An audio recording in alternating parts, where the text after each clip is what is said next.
Hello, readers. Welcome back. Today, I want to talk to you about my second audiobook, which is a part of the series of the one that I finished some time ago. That one was called The Perfect Assassin, and this one that I just finished is called The Murder Island, which is part two of the series. So it means the same characters with a different story. However, I did not like it as much as the first one. I was very hooked onto the first one, but the second one wasn't that great.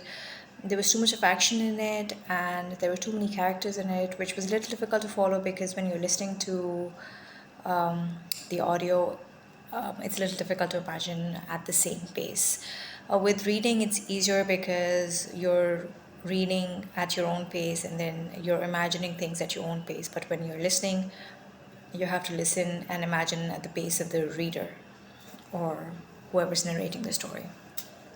So, compared to the first book, I was not very impressed with the second one. The story wasn't that great. It was just both of the main protagonists stuck somewhere and then they had to fight a bunch of characters and get together. So, story wise, it was not anything that was very gripping. I was not very hooked onto it. I just wanted to listen to it because it was part two of the one that I had finished. I was hoping it was going to be something nice, but it wasn't really that great. So I was in 100% very impressed by it. And as a reader, a James Patterson reader, I know for a fact that some of his books are really interesting and some of his books are not that great. And this was one of those. Had I been reading the book, I would not have been very impressed with it either.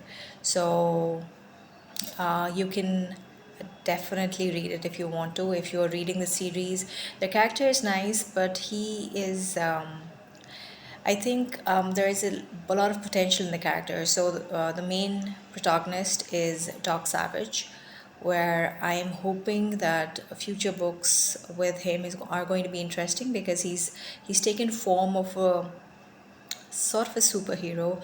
He's intelligent. He's physically very fit.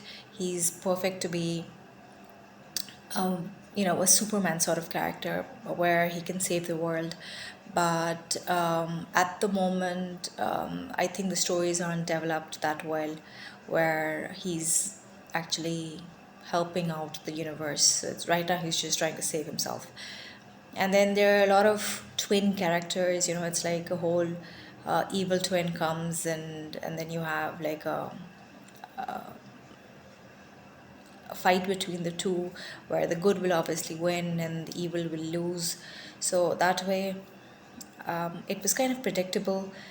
And I did not enjoy it probably because of the same reason, but also because I still feel there's a lot of potential with the story and a lot more could have happened.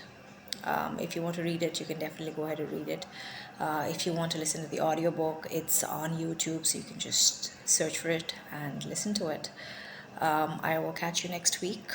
If you haven't subscribed to the channel, please do that because I am a voracious reader. I read books and I talk about them and I tell you what I think about them. So I'm going to come back next week with another book. Hopefully, this one's going to be one that I've read. And I will tell you all about it. So until next week, see you around.